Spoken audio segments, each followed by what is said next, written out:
ہمیں حاصل ہو رہا ہے کہ نہیں ہو رہا. یہ مرید صادق جو سچا مرید ہو اس کے لیے یہ آیات جو ہیں یہ مشعل راہ ہیں، اس کی راستے کی، اس کو منزلوں کی کا تعین کرتی چلی جاتی. میں کس مقام پر پہنچ گیا. سلوک اور تزکیہ جو ہے یہ کوئی ڈھکی چھپی چیز نہیں، اس کا تعلق کشف کے ساتھ نہیں، خوابوں کے ساتھ تعلق ہے، اس کا تعلق حقیقت کے ساتھ ہے. آدمی اپنے تزکیے کی، اپنے اصلاح کے درجات کو خود دیکھ سکتا ہے اپنی آنکھوں سے اپنی زندگی میں. کیونکہ شریعت جیسے شریعت کے ظاہری احکامات ہیں، اور جیسے جو آدمی نماز پڑھ لے تو وہ قسم کھا کے کہہ سکتا ہے کہ نہیں میں نے نماز پڑھ لی، کیونکہ صرف نماز کو اپنی آنکھوں سے دیکھا ہے. یہ اور بات ہے کہ وہ نماز کی کیفیات اور اس سے اگر اس کو حاصل نہیں ہوئی، مگر وہ یہ تو کہہ سکتا ہے کہ میں نے نماز کی ادائیگی، فریضے کی ادائیگی کر لی. بالکل اسی طرح ہمارا سلوک ہے. یہ جو اہل اللہ کی تعلیمات ہیں، ان کے اندر جیسے جیسے اصلاح ہوتی چلی جاتی ہے تو اس اصلاح کو بھی آدمی اپنے نماز روزے کی طرح دیکھتا ہے. میں یہاں پہنچ گیا، یہاں پہنچ گیا، یہاں پہنچ گیا. اللہ تعالیٰ کی دوستی کے 3 درجے قرآن مجید میں بیان ہوئے. پہلا دوستی کا درجہ جو ہے وہ تو صرف ایمان ہے. اللہ ولی الذین آمنوا، جس شخص نے کلمہ پڑھ لیا اللہ نے اس کو اپنا دوست بنا لیا. یہ سب سے ادنا درجہ ہے. اسی کی تفصیل اللہ تعالیٰ نے دوسری جگہ بیان فرمائی، والذین آمنوا باللہ ورسولہ اولئک هم الصدیقون والشہداء والصالحین. یہاں اللہ تعالیٰ نے اپنی دوستی کے علاوہ ایک اور لقب بھی دیا ایمان لانے والے. یہ عام آیت ہے، اس کے اندر اعمال کا تذکرہ نہیں. وہ لوگ جو اللہ کے اوپر ایمان لائے اور جنہوں نے تمام انبیاء کو مانا. اور تمام انبیاء کو ماننے کا مطلب ہے کہ جب آپ نے آخری نبی کو مان لیا تو پچھلے تمام انبیاء کو مان لیا. تو جو آدمی صرف اللہ کو وحدہ لا شریک مان لے اور آخری نبی کی تعلیمات کو قبول کر لے، وہ اللہ تعالیٰ کے نزدیک، ایک جگہ اللہ نے ولی کا لفظ استعمال کیا، یہاں اللہ تعالیٰ نے ان کو ایک اور ٹائٹل دیا، وہ اللہ تعالیٰ کی نظر میں سچے لوگ ہیں.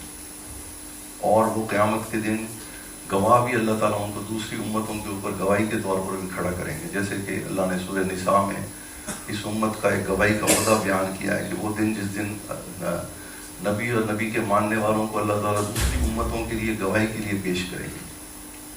تو یہ جو آیت ہے اس میں اللہ تعالیٰ نے ایک اور ٹائٹل دیا ہم سب کو، صدیق کا ٹائٹل، سچے لوگ. اور لیکن یہ سچے لوگ جو ہیں، یہاں اگرچہ مفسرین نے اس آیت کا مصداق جو ہے وہ بنایا ہے صحابہ، کیونکہ اعمال کا تذکرہ تو نہیں ہے.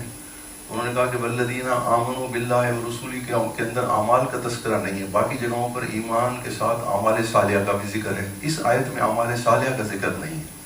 تو یہاں پر ایمان کا مطلب ہے ایمان کامل، یعنی جو ایمان کامل والا ہوگا وہ اللہ کے نزدیک صدیق ہے اور شہید ہے. شہید کا مطلب گواہ. لیکن عموم کے اعتبار سے یہ آیت ہر مومن کے اوپر بھی سچی آتی ہے. حضرت مجدد صاحب رحمۃ اللہ نے لکھا ہے کہ صدیق کے 2 درجے ہیں اس امت کے اندر. ایک صدیق وہ ہے سچا شخص اللہ تعالیٰ کی نظر میں جو صورتاً صدیق ہے، یعنی جس نے تعلیمات نبی کو قبول کر لیا، صرف سچا مان لیا، وہ بھی صدیق ہے. لیکن ہم اس کو کہیں گے کہ ٹائٹل کے لحاظ سے وہ صدیق ہے، سچا آدمی ہے، کیونکہ اس نے سچ کا اقرار کیا ہے اس وجہ سے. مگر وہ حقیقی صدیق نہیں ہے. عمل کے اعتبار سے صدیق تب ہوگا جب وہ اس سچائی کو عمل کی شکل میں لے کر کے آئے. یہ میں سمجھا سکتا ہوں. تو ولایت کے، دوستی کے 3 درجے قرآن میں بیان ہوئے. اسی طرح سے صدیق کے بھی 3 درجے بیان ہوئے. ایک درجہ صرف ایمان لانا، اور یہ ایمان لانا، کلمہ پڑھ لینا، یہ کتنی بڑی چیز ہے، ہمیں اس کا اندازہ نہیں. ہم حضرت مجدد صاحب رحمۃ اللہ علیہ کی اس قول کے اوپر اعتماد کر لیتے ہیں کہ آپ نے فرمایا کہ یہ اگر کوئی فاسق اور فاجر شخص بھی یہ لا الہ الا اللہ محمد رسول اللہ کا کلمہ پڑھ لے سچا سمجھتے ہوئے، اس کو ایک آدمی پوری انسانیت کے اندر یہ کلمہ اللہ کو اتنا محبوب ہے انسان کی زبان سے ادا کرنا، ہو فاسق و فاجر، کہ اگر اس کے کلمے کو قبول کر کے اللہ تمام انسانوں کو بخش دیں تو یہ کلمہ گنجائش رکھتا ہے. یہ حضرت مجدد صاحب رحمۃ اللہ علیہ کا قول ہے، عام آدمی کا. بہرحال خیر یہ الگ بحث ہے. تو میں اس کر رہا ہوں کہ اللہ نے اہل ایمان کو دوست بھی کہا قرآن مجید میں، اور صدیق بھی کہا، سچے لوگ. دوسری جگہ پھر سچ کا اللہ نے اگلا درجہ بیان کیا، والذی جاء بالصدق وصدق بہ اولئک هم المتقون. وہ ذات جو صرف اور صرف حق لے کر کے آئی، اللہ تعالیٰ کی صرف سچی باتیں لے کر کے آئی، اس سے مراد حضور صلی اللہ علیہ وسلم کی ذات ہے. پھر جس آدمی نے آپ کے سچ کو سچ مانا، وہی در حقیقت اور اس پر عمل کیا، وہ در حقیقت اللہ تعالیٰ کی پوری ہدایت پر عمل کرنے والا ہے. وہ اصل میں اللہ کی نظر میں متقی ہے. اور ہدایت کا خلاصہ اللہ نے کیا بیان فرمایا سورہ بقرہ کی پہلی آیت میں، ھدی للمتقین. معلوم ہوا کہ تقویٰ کا مقام حاصل کرنے کے لیے جو ہدایت کے نتیجے میں طور پر انسان اس کو کیا چیز نصیب ہوگی، یہ ہدایت کن لوگوں کو فائدہ دے گی؟ جو تقویٰ کے راستے پر چلیں گے. تقویٰ کا مطلب ہے کہ جن چیزوں سے اللہ نے روک دیا ان سے رک جائیں گے، جن کے کرنے کا حکم دیا ان کو کریں گے. یہ دونوں طرف، کرنے والے کاموں کو چھوڑیں گے نہیں اور چھوڑنے والے کاموں کو کریں گے نہیں. تو یہ تقویٰ کا مطلب دونوں طرف صادر آتا ہے. تو اللہ نے فرمایا کہ اصل میں اب وہ صدیق ہے اللہ تعالیٰ کی نظر میں، حقیقی صدیق، جس نے عملی طور پر حضور صلی اللہ علیہ وسلم کی سچائی کو اپنے عمل کا رنگ دیا. وہ هم المتقون، والذی جاء بالصدق وصدق بہ اولئک هم المتقون. پہلے صدق کے لیے اللہ تعالیٰ نے صرف کلمے کی شرط رکھ دی، ایمان اور نبی پر ایمان اور توحید کو مان لینا، نبی کی تعلیمات کو ماننا، وہ بھی سچا. لیکن یہاں اللہ تعالیٰ سچائی صدیق کا دوسرا درجہ بیان کر رہے ہیں جو اعلیٰ درجہ ہے. اس کو مجدد صاحب رحمۃ اللہ لکھا ہے کہ حقیقی صدیق یہ ہے اللہ کی نظر میں. سچا آدمی یہ ہے جس نے کہ تعلیمات نبی کو پورے طریقے سے اپنی زندگی کے اندر اس کا لبادہ اوڑھ لیا. میں سمجھا سکتا ہوں یہاں تک. اب حکم کیا دیا گیا؟ یا ایھا الذین آمنوا اتقوا اللہ وکونوا مع الصادقین. اب اگر یہ تم بھی صدیق بننا چاہتے ہو تو کون سے صدیق کی صحبت اٹھاؤ، کس ولی کی صحبت اٹھاؤ؟ ایک تو وہ صدیق جس نے صرف کلمہ پڑھا ہے، اس کو بھی قرآن سچا کہہ رہا ہے. لیکن یہاں وہ صدیق ہے جس نے تقویٰ کا لبادہ اوڑھا، اور وہ حضور صلی اللہ علیہ وسلم کی تعلیمات کو اس نے عملی طور پر اختیار کیا. وہ اللہ تعالیٰ کی نظر میں حقیقی صدیق بھی ہے اور حقیقی متقی بھی ہے. صحبت اٹھانے کا حکم ہمیں دیا وہ عملی صدیق کے ساتھ، جس کی پریکٹیکل لائف حضور صلی اللہ علیہ وسلم کی سچائی کے ساتھ نمونہ ہے سچائی کا. یہاں تک بھی میں بات سمجھا سکوں. اب اس سچائی کے ساتھ ہی ایمان اور یہ تصدیق دونوں چیزیں برابر ہو گئی. یعنی جس آدمی کی تصدیق عملی طور پر وہ صدیق ہوگا، اتنا ہی اس کا ایمان بھی کامل ہوگا. دونوں باتیں ایک ہی ہیں. لیکن اس ایمان کامل ہونے کی ایک اور قید اللہ تعالیٰ نے لگائی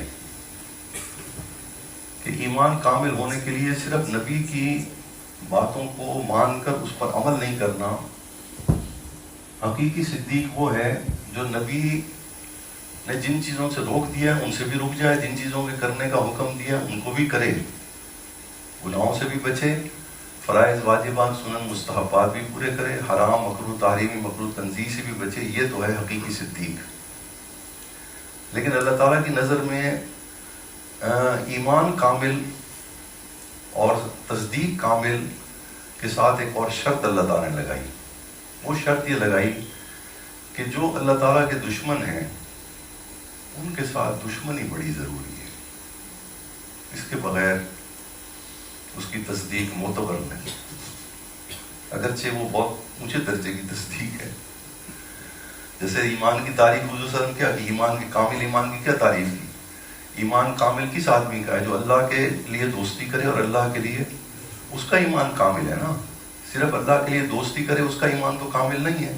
ایمان تو اس کا ہے کامل ایمان نہیں ہے. کامل ایمان کے لیے اللہ کے لیے دشمنی، اللہ کے دشمنوں سے دشمنی اور دوستوں سے، یہ دونوں چیزیں ملیں گی تو ایمان کامل ہوگا. اور قرآن بھی اس کے اوپر کہہ رہا ہے وَمَن يَكْفُرْ بِالطَّاغُوتِ وَيُؤْمِنْ بِاللَّهِ فَقَدِ اسْتَمْسَكَ بِالْعُرْوَةِ الْوُثْقَىٰ. ایمان بچانے کے لیے ضروری ہے کہ ایمان کو خراب کرنے والی چیزوں کا پہلے انکار کیا جائے. یہاں تک بھی میں بات سمجھا سکا. اب آئیے کہ جو نسبت مجددیہ ہے یہ کیوں تمام نسبتوں کے اوپر ہے، اعلیٰ ہے. یہ قرآن سے ثابت ہے، نص سے، اس لیے میں نے اس کا تذکرہ. اور یہ ختم نبوت کی کامل آیت ہے. ختم نبوت کے تمام احکامات اور اعمال اس آیت سے باہر نہیں، مکمل آیت ہے. اے ایمان والوں، اگر تم اپنے دین سے پھر جاؤ گے تو اللہ تعالیٰ ایک اور قوم کو لے کر کے آئیں گے. اس قوم کے اندر یہ 4 صفات ہوں گی. پہلی تو یہ کہ ان کی کیفیت اور نیت کیا ہوگی دین پر چلنے کی. وہ دین پر چلیں گے اللہ تعالیٰ کی محبت کی وجہ سے، کیونکہ ان کے اوپر یہ بات کھل چکی ہوگی کہ ہمیں اللہ تعالیٰ ہم سے شدید محبت کرتے ہیں. تو وہ دین پر اللہ تعالیٰ کی محبت کی وجہ سے چلیں گے، نہ خوف کی وجہ سے چلیں گے، نہ انعام کے لالچ کی وجہ سے چلیں گے. انما نطعمکم لوجہ اللہ، ہم تو اس کے منہ کو کھانا کھلاتے ہیں لوگ، ہمیں تو اس کا منہ ہے، ہمیں اور کوئی چیز نہیں چاہیے. انما نطعمکم لوجہ اللہ. جب ان سے پوچھا جاتا ہے تم کیوں کھانا کھلا رہے ہو، کہتے وہ تو منہ احسان ہو بس. تو وہ فرمایا کہ ان کی وہ اللہ تعالیٰ سے، وہ اللہ کی محبت کو پہچان لیں گے کہ اصل میں اللہ تعالیٰ کو ہر انسان نہیں، ہر مخلوق سے بڑی محبت ہے اور انسانوں میں سب سے زیادہ محبت ہے. یہ بات ان کو سمجھ میں آ جائے گی ایمان لانے کے بعد. اب وہ اللہ کے دین کو اختیار کریں گے محبت کی وجہ سے، اور محبت کی وجہ سے چلیں گے. اور اللہ نے اس آیت میں دین کی تشریح بھی کی ہے. اے ایمان والو، اگر تم دین سے پھر جاؤ گے تو اللہ ایک اور قوم کو لے کے آئیں گے، ان سے بھی محبت کریں گے جیسے پہلے لوگوں سے محبت کی تھی. انہوں نے اللہ کی محبت کی قدر نہیں کی، اور وہ اللہ کی محبت کی اگر قدر پہچان لیں گے تو ان کی زندگی میں یہ 4 اعمال آئیں گے. وہ یہ معلوم ہوا کہ یہ 4 اعمال مکمل ہوں گے تو دین مکمل ہوگا، تصدیق مکمل ہوگی، ایمان مکمل ہوگا. پہلا عمل فرمایا اذلۃ علی المؤمنین. اہل ایمان کے لیے آگے تو جھکنے والے لوگ ہیں، شرابی ہو، زانی ہو، سود خور ہو، مسلمان ہو، بس وہ اپنے آپ کو اس سے کم تر سمجھیں گے اپنے دل میں. پہلی نشانی.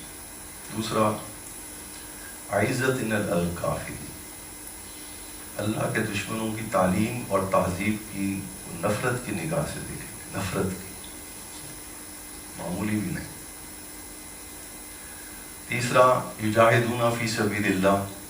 جب بھی وقت آ گیا اللہ کے دین کی سربلندی کے لیے تو جان اور مال محبت کی وجہ سے پیش کریں گے. اہل ایمان سے بھی عاجزی محبت کی وجہ سے کریں گے، کافروں سے نفرت محبت کی وجہ سے کریں گے کہ اللہ کے دشمن ہیں.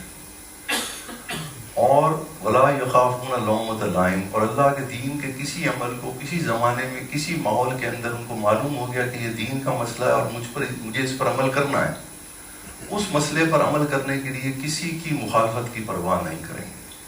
والدین مخالفت کریں، بیوی بچے مخالفت کریں، رشتہ دار مخالفت کریں، سوسائٹی مخالفت کرے، کوئی ان کی توجہ اس طرف جائے گی نہیں. محبت کی دیوانگی ان کے اوپر ایسی غالب ہوگی. جیسے صحابہ کے بارے میں حضرت حسن بصری فرمایا کرتے تھے اپنے شاگردوں کو. حبیب اجمی بھی ان کے شاگرد تھے، اور ان کا واقعہ آپ حضرات نے سنا ہوگا کہ حبیب اجمی کے توبہ کے کئی واقعات آتے ہیں. ایک واقعہ جو فقیر نے سنا اپنے استاد صاحب سے، وہ فرماتے تھے کہ وہ سود کا کاروبار کرتے تھے. تو ایک دفعہ سود وصول کرنے جا رہے تھے تو رستے میں بچے کھیل رہے تھے. تو بچوں نے ان کو جب آتے ہوئے دیکھا تو انہوں نے کہا ہٹ جاؤ ہٹ جاؤ، اب حبیب سود خور آ رہا ہے. تو ان کے دل پر بڑی چوٹ پڑی کہ میں اتنا برا آدمی ہوں کہ اللہ نے میری برائی ان بچوں کے دلوں میں بھی ڈال دی. حالانکہ وہ بالکل نابالغ بچے تھے اور کھیل رہے تھے گلی میں. تو انہوں نے اسی وقت ارادہ کیا کہ آج کے بعد میں سود نہیں کھاؤں گا. حالانکہ وہ سود ہی وصول کرنے جا رہے تھے. وہاں سے واپس آ گئے اور توبہ بھی کر لی. گھر آ کے کہا، گھر والے انتظار میں تھے بھی آج پھر پیسے آئیں گے تو کچھ ان سے کہا بھی وہ آج پیسے ملے نہیں تو پھر اور کوئی انتظام کر لو. سیدھا مسجد چلے گئے، توبہ کے نفل پڑھے اور وہیں پر بیٹھ گئے. دن رات مسجد میں گزارنا شروع کر دی. گھر کا چکر لگاتے کبھی کبھار اور بہت ہی زار و قطار ہوتے ہیں، اپنی معافی کی طلبگار رہتے. اب وہ کچھ دن تو اس گھر والوں نے انتظار کیا، پھر کہنے لگے بھائی وہ راشن بھی ختم ہو رہا ہے، باقی چیزیں بھی ختم ہو رہی ہیں کوئی. انہوں نے کہا سر میں نے وہ کام چھوڑ دیا، میں نے کسی بڑے سخی کی ملازمت اختیار کر لی ہے،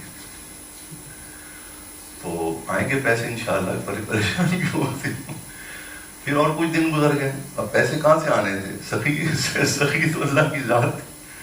جب گھر والوں نے زیادہ زور پکڑا کہنے کہ بھئی وہ جس کی میں نے ملازمت اختیار کی ہے وہ اتنا سخی ہے کہ مجھے اس سے مانگتے ہوئے شرم آ رہی ہے، وہ مجھے میری ضرورت سے زیادہ دے گا، انتظار کر لو، صبر کر لو. میں نے وہ کام چھوڑ دیا سود. بس وہ اسی پریشانی میں تھے. کئی دن گزر گئے. ایک دن جب گھر واپس پہنچے تو دیکھا بڑے بچے خوش ہیں، باہر کھیل رہے ہیں، نئے نئے کپڑے سب نے پہنے ہوئے، بیوی نے بھی کئی قسم کے کھانے چڑھے ہوئے. اب ان کو فکر یہ ہوئی کہ کسی سود خور نے لا کر کے پیسے نہ دے دیوں پیچھے. جب وہ اندر گئے گھر کے اندر تو پریشان ہو کے پہلے پوچھا بھئی یہ کیا حالات ہیں؟ انہوں نے کہا بھئی وہ آپ نے کہا تھا میں نے کسی سخی کی ملازمت اختیار کر لی ہے، تو وہ اس سخی نے نا وہ ریڑیاں بھر کے اناج کی بھیجی. اس نے کہا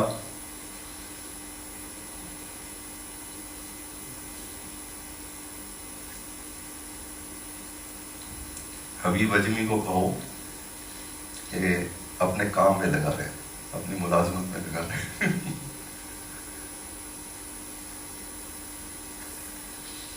ایسے لوگ حضرت حسن بصری رضی اللہ عنہ کے شاگرد تھے، ان سے دین سیکھتے تھے.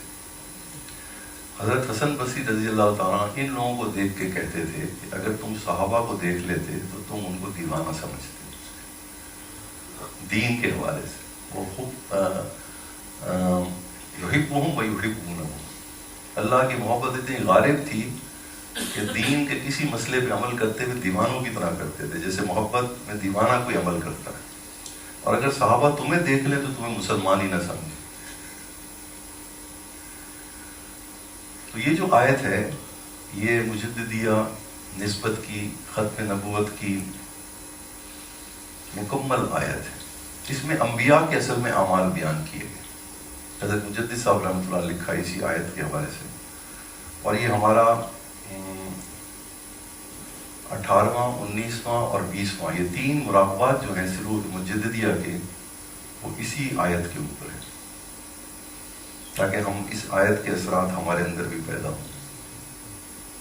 یعنی یہ چاروں اعمال ہماری سوچ میں بھی آئیں کہ ہم دین پر عمل کرنے میں کسی کی علامت کی پر لڑنا جھگڑنا کسی سے نہیں، لیکن جو مخالفت کرتا ہے چپ کر کے اس کی مخالفت سے نہیں، لیکن اپنے کام میں لگے رہیں.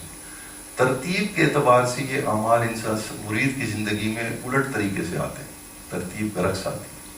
سب سے پہلے اس کی زندگی میں دین پر چلنے میں اللہ کی محبت، کیونکہ ہمارا جو تربیت ہے وہ اللہ کی محبت ہے، جذبے کے ذریعے تربیت ہے. صحابہ کی بھی ایسی ہوئی تھی. تو ہمارا پہلا سبق ہی اس میں ذات کا سبق ہے. اگرچہ مقصود تو اس کے اندر نفس کی اصلاح ہے، اس کی بغاوت کو توڑنا ہے. پہلے 15 اسباق تو ہمارے صرف اور صرف نفس کی سرکشی اور بغاوت کو توڑنے کے لیے، سلوک نقشبندیہ کے. اور آگے کے جو اسباق ہیں 16واں سبق جو ہے وہ اللہ تعالیٰ کی ولایت کو سمجھانے کے لیے. یہاں تو نقشبندی سلوک ختم ہو جاتا ہے، لیکن 17ویں سبق سے لے کے 35ویں سبق تک پھر جو اسباق ہیں وہ نبی کی ولایت سمجھانے کے لیے. ہر نبی اللہ کا دوست بھی ہوتا ہے پہلے کہ نہیں؟ نبوت سے پہلے وہ اللہ کا دوست تو ہوتا ہی ہوتا ہے. تو جب وہ نبوت سے پہلے اس کا جو اللہ کے ساتھ تعلق تھا اور نبوت کے بعد اس کی سوچ اور اعمال کیا تھے اس کی پوری زندگی میں، نبی کی دعوت کیا تھی، وہ یہ 4 اعمال تھے. اور اس میں پورا دین ہے، کیونکہ اللہ نے اس کو پورا دین سمجھایا. اور اگر اس پر غور کریں تو اس میں باقی کسی اور عمل کی ضرورت رہ ہی نہیں جاتی. لیکن ترتیب کے اعتبار سے یہ آیت اعمال انسان کی زندگی میں ترتیب کے اعتبار سے الٹ ظاہر ہوتے. سب سے پہلے تو مرید جب بیعت ہوتا ہے تو اللہ کی محبت کے جذبے میں وہ سب سے پہلے داڑھی، اگر نہیں ہے تو داڑھی رکھ لیتا ہے، سر ڈھانپ لیتا ہے، ٹخنے ننگے کر لیتا ہے، مخالفت گھر میں باہر ہر جگہ شروع ہو جاتی. لڑکی اگر ہو تو شرعی پردہ کر لیتی ہے، ساری مخالفتیں مول لیتی ہے، اس کو پرواہ نہیں ہے. یہ ہم دیکھتے ہیں اپنی زندگیوں میں تبدیلی. تو مرید کے اندر ولا یخافون لومۃ لائم والی جو صفت ہے یہ پہلے ظاہر ہوتی ہے، جو اس آیت میں آخر میں بیان کی. اس کے بعد جو عمل ظاہر ہوتا ہے وہ ہوتا ہے کہ جب جہاد کا وقت آ جائے کبھی زندگی میں، تو اللہ کی محبت کی وجہ سے جان اور مال پیش کرتا ہے. یہ اس کے اندر یہ دوسری عمل پیش آتا ہے، لیکن وہ اپنے وقت پہ جب بھی ہو. اور تیسرا اور چوتھا درجہ جو ہے یہ اصل میں تصدیق اور ایمان کو کامل کرنے والا ہے اور دوستی کو کامل کرنے والا ہے. وہ ہے عزت علی المومنین اور اذلۃ علی الکافرین، عزت علی الکافرین اور اذلۃ علی المومنین. تو اب یہ جو پہلے دو درجے ہیں، ان دو درجات کے اندر تو تمام نسبتیں مشترک ہیں. سلسلہ قادریہ، سلسلہ چشتیہ، سلسلہ سہروردیہ. اور عزت الکافرین، اذلت یعنی کفر کی تعلیم اور تہذیب سے نفرت، یہ بھی ان نسبتوں کو حاصل ہے. اور اذلت علی المومنین جس کو ہم اکرام مسلم کہتے ہیں کہ مسلمان کو عزت دینا، بوڑھا ہو، بچہ ہو، عورت ہو، جوان ہو، کوئی بھی ہو، اس کو اپنے سے بہتر سمجھے. کسی بھی جن سے تعلق رکھتا ہو، کسی بھی عمر کا ہو، لیکن اس کے ایمان کی وجہ سے اس کو اپنے سے بہتر سمجھے اپنے دل میں. اور اس کے ساتھ رویہ ایسا رکھنا کہ اس کو لگے کہ آپ اس کو رسپیکٹ دے رہے ہیں. رویہ ایسا رکھنا اس کے ساتھ. اس میں رشتوں کا کوئی تعلق نہیں، سب رشتے بھی اس میں آ گئے اور غیر رشتے بھی اس میں آ گئے. تو یہ جو اب ولایت جو ہے اللہ تعالیٰ کی، دوستی، وہ یہ چار اعمال جو ہیں یہ اصل میں نبوت کے چار اعمال ہیں. نبوت کا مشن ان چار اعمال کے اندر بند ہے، اس سے باہر نہیں ہے. باقی سب اس کی تفصیل. ایمان کامل بھی حضور صلی اللہ علیہ وسلم نے اسی آیت کے تحت فرمایا کہ ایمان اس کا کامل ہے جو کفر سے، اللہ کے دشمنوں سے دشمنی رکھے اور اللہ کے دوستوں سے دوستی رکھے. وہ بھی اس آیت کے اندر آ گیا. وہ معلوم ہوا کہ یہ آیت جو ہے ہر اعتبار سے، اس لیے حضرت مجدد صاحب رحمۃ اللہ علیہ نے ان آیات کا اثر اپنی زندگی میں ظاہر کرنے کے لیے اس کے اوپر 3 مراقبات سبق کے طور پر لکھے. یہ خاصہ صرف سلوک مجددیہ کا، کیونکہ سلوک مجددیہ کے اندر وہ ایک دوستی تو ہے، الا ان اولیاء اللہ لا خوف علیہم ولا هم یحزنون، کہ ایک درجہ دوستی کا تو ہے صرف ایمان لانا. اس سے اونچا درجہ اللہ تعالیٰ کی دوستی کا ہے کہ جو ایمان بھی لائے لیکن گناہوں سے صرف بچتا رہے. الذین آمنوا وکانوا یتقون. لیکن اس کے اندر صرف گناہوں سے بچنے کا تذکرہ نہیں، اس کے اندر یہ 2 اور شرطیں بھی لگی ہیں کہ کفر اور کفر کے طریقوں سے نفرت، اور ایمان اور اہل ایمان کے آگے عاجزی. یہ اس کی تفصیل بیان کی گئی. اس اعتبار سے اب ہمیں حکم دیا گیا ہے کونوا مع الصادقین. اگر ہم نے تقویٰ میں کمال حاصل کرنا ہے تو تقویٰ کے اندر وہ ذات جو تقویٰ کی تعلیم لے کے آئی، حضور صلی اللہ علیہ وسلم کی ذات، اس کی سچائی کو پہلے سچا تسلیم کرنا ضروری ہے یہ سارے کمالات حاصل کرنے کے، کیونکہ انہی سچائی کے اندر یہ اعمال بھی تو موجود ہیں کہ نہیں. تو جو ان سچائی کے اندر اس درجے محنت کرے گا کہ حضور صلی اللہ علیہ وسلم کی یہ بات بھی سچی ہے کہ میں اہل ایمان کے سامنے عاجزی کروں، حضور صلی اللہ علیہ وسلم کی یہ بات بھی سچی ہے کہ میں کفر اور کفر کے طریق اور تہذیب سے نفرت کروں، حضور صلی اللہ علیہ وسلم کی تعلیمات میں یہ بھی سچی بات ہے کہ میں جان اور مال اللہ کی محبت میں پیش کروں، حضور صلی اللہ علیہ وسلم کی یہ بات بھی سچی ہے کہ میں اللہ کے دین پر چلتے ہوئے کسی کی مخالفت کی پرواہ نہ کروں. تو یہ بھی تو تصدیق ہے کہ نہیں ہے؟ تو یہ تصدیق کامل ہے. اس اعتبار سے تمام سلاسل کا جو سلوک ہے وہ تقویٰ کے اوپر جا کے رک جاتا ہے. یعنی گناہوں سے بچنے کی باطنی گناہ، حسد، تکبر، کینہ، بغض، جتنے اسباق ہیں اگر آپ ان کے نصاب کا جائزہ لیں تو ان نصاب کے اندر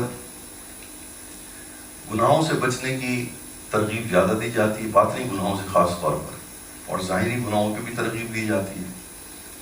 لیکن بہت سارے آگے اگرچہ ان کے زندگی میں یہ اعمال آتے ہیں، کفر کی نفرت بھی ان کے اندر ہوتی ہے، ان کا ایمان بھی کامل ہوتا ہے، لیکن اس کی تفصیل اس طرح سے نہیں ہوتی.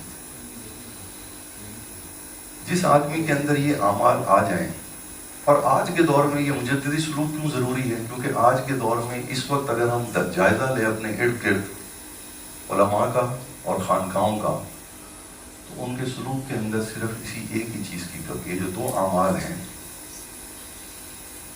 ان کی کمی ہے.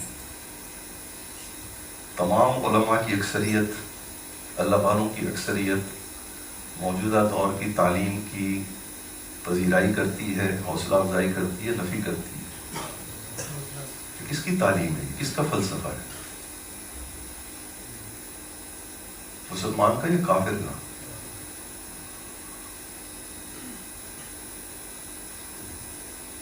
سمجھنے کی بات. اب آپ ان کی صحبت میں بیٹھیں گے، جتنی ان کی تصدیق ہوگی اتنا ہی آپ کی بھی تصدیق ہوگی. یعنی اگر کوئی عالم اس دور کی کفر کی تعلیم کو صحیح سمجھتا ہے، آپ بھی اس کی صحبت میں بیٹھنے سے اس تعلیم کو صحیح سمجھیں گے.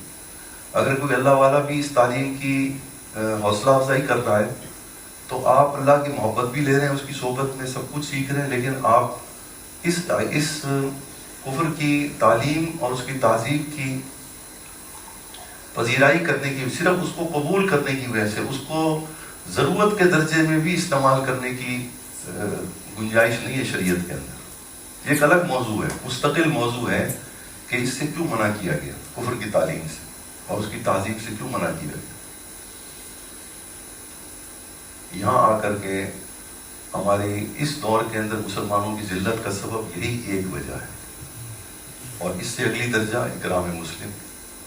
تو میں نے سورہ والناس کا تذکرہ کیا تھا کہ سورہ والناس کے اندر شیطان نے اس وقت ہمیں سورہ والناس کو نہ جاننے کی وجہ سے، کیونکہ اللہ والوں کے نزدیک سورہ والناس سب سے زیادہ اہم ہے. شیطان اور شیطان کے حواری جو ہیں مختلف انداز میں انسان کو تقویٰ کے راستے سے ہٹانے کی کوشش کرتے ہیں، خوبصورت الفاظ، خوبصورت بیانات کی صورت میں.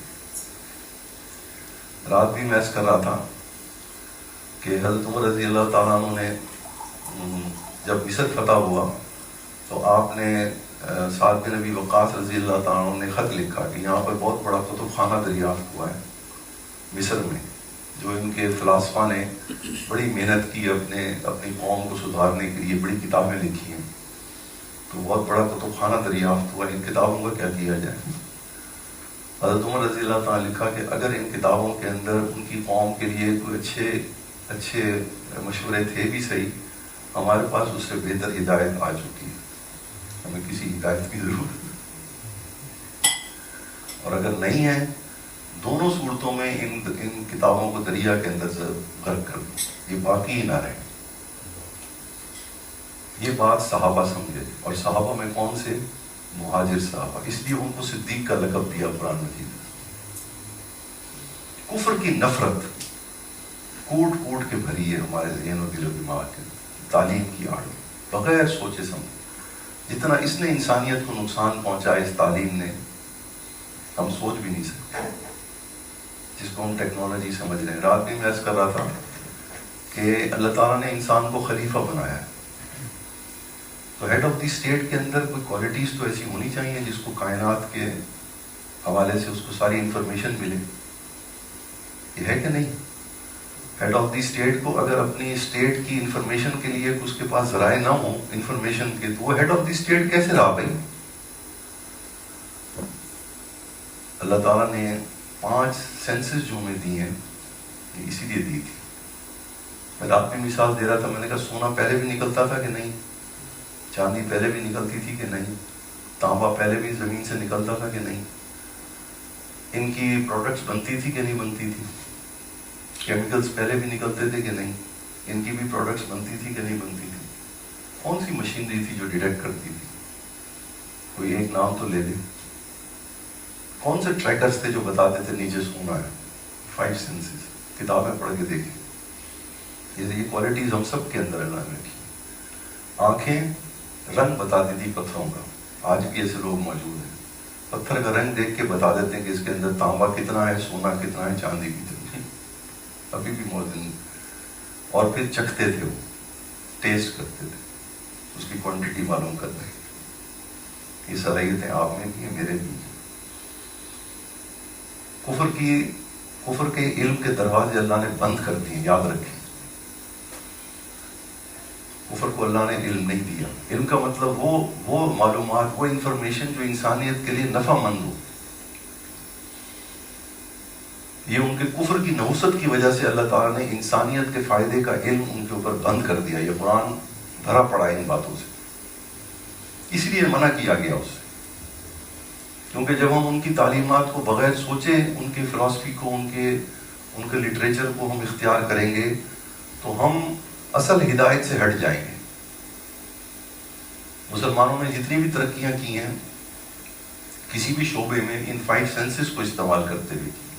صرف مسلمانوں نے نہیں، انسانوں کے اندر۔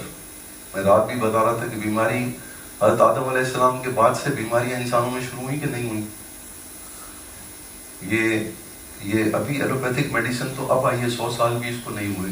اس سے پہلے کیسے علاج ہوتا تھا لوگوں کا، اور آج کیسے ہو رہا ہے؟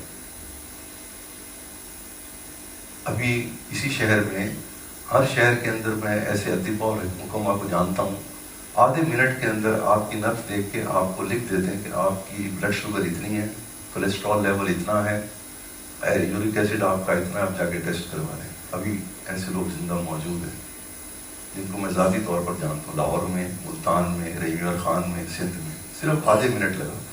یہ اللہ نے صلاحیت آپ کو مجھے بھی دی ہے۔ ہر ڈیفیشنسی کو معلوم کرنا، یہ حص جو ہے نا، یہ بتا صرف نفس کے اوپر ہاتھ رکھیں۔ اور یہ یونانی جو کافر تھے ان کو بھی اللہ نے یہ علم دیا تھا، کیونکہ انسانیت کی ضرورت تو یہ تھی، بیماری اور اس کا علاج۔ ہمارے حضرت شاہ صاحب رحمۃ اللہ علیہ کے پاس ایک صاحب آئے تھے، بیعت ہوئے تھے ہندوستان سے، پہلے قادریہ سلسلے میں بیعت تھے۔ وہ یہ حکمت کیا کرتے تھے، شوق تھا ان کو جڑی بوٹیوں سے علاج، مختلف بیماریوں کا جو علاج ابھی تک، جن کی دوائیں ابھی تک ایجاد نہیں ہوئی تھیں، نہیں اس وقت تک حکماء کو پتہ لگا تھا۔ وہ کہنے لگے کہ میں جنگل میں چلا جاتا تھا اور مجھے یہ پتا تھا کہ وہ الذی خلق لکم ما فی الارض جمیعا، اللہ تعالیٰ نے زمین میں سب کچھ تمہارے فائدے کے لیے پیدا کیا، تلاش کرو۔ تو میں وہاں پر جا کر کے اپنے شیخ کا بتایا وہ ذکر کرتا تھا، لا الہ الا اللہ۔ اور نیت یہ ہوتی تھی کہ چونکہ مجھے اللہ نے یہ فن دیا ہے تو مجھے اس فن کے حوالے سے میرے اوپر مختلف اللہ تعالیٰ علاج کھولیں۔ تو فرمایا کہ میں جب یہ وہاں اپنے شیخ کا وظیفہ کرتا تھا اس نیت سے، تو فرمایا کہ کچھ عرصے کے بعد ہر جڑی بوٹی مجھ سے خود خطاب کرتی تھی۔ حضرت شاہ صاحب رحمۃ اللہ علیہ، انہوں نے سارا قصہ اپنا سنایا۔ میرے درخت میں یہ فائدہ اللہ نے رکھا ہے، میرے درخت کے چھلکے میں یہ فائدہ ہے، میرے پتوں میں یہ فائدہ ہے، میری ٹہنی میں یہ فائدہ ہے، میرے پھل میں یہ فائدہ ہے۔ نسخہ بھی وہ خود بتاتی تھی، بیماری بھی وہ بتاتی تھی، کس بیماری میں مجھے علاج استعمال کرنا ہے۔ وہ خلیفہ ہیں ہم بھائی، ہم محتاج ہیں یہ ٹیسٹوں کے اور ان چیزوں کی۔ کس کی ٹیکنالوجی؟ وہ ٹیکنالوجی ہے جس نے انسان کو محتاج کر دیا۔ میں ڈاکٹر صاحب، میرے والد صاحب خود ڈاکٹر تھے، انہوں نے MBBS کیا تھا 1935 میں انڈیا سے۔ اس وقت تو ایلوپیتھک میڈیسن ابھی پیدا ہوئی تھی، 1900 میں تو اس کا وجود آیا ہے۔ 25 سال بعد میرے والد صاحب نے MBBS کیا۔ کہنے لگے کہ اس زمانے میں یہ حال تھا برٹش ڈاکٹرز کا، جو آتے تھے یہاں پر پڑھانے کے لیے میڈیکل کالج میں، وہ کیونکہ ڈائگنوسٹک کا کوئی سسٹم ہی نہیں تھا، ان کو تو ان کے دروازے ان کے بند تھے۔ انہیں کہنا کہ وہ ہندوؤں سے نبازی سیکھتے تھے، ہمیں MBBS کے اندر باقاعدہ نبز سکھانا پڑھایا جاتا تھا، بیماری کیسے پتہ کرنی ہے نبزوں سے۔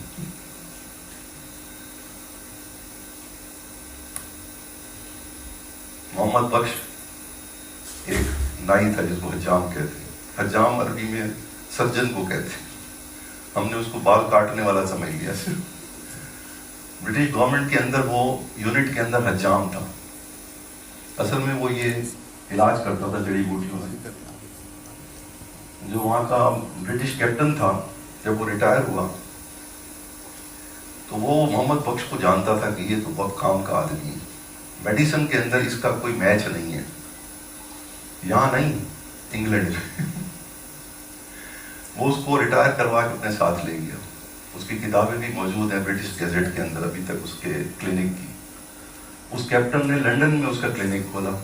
اس کا نام اس نے رکھا محمد بات، محمدی حمام جس کو کہتے ہیں.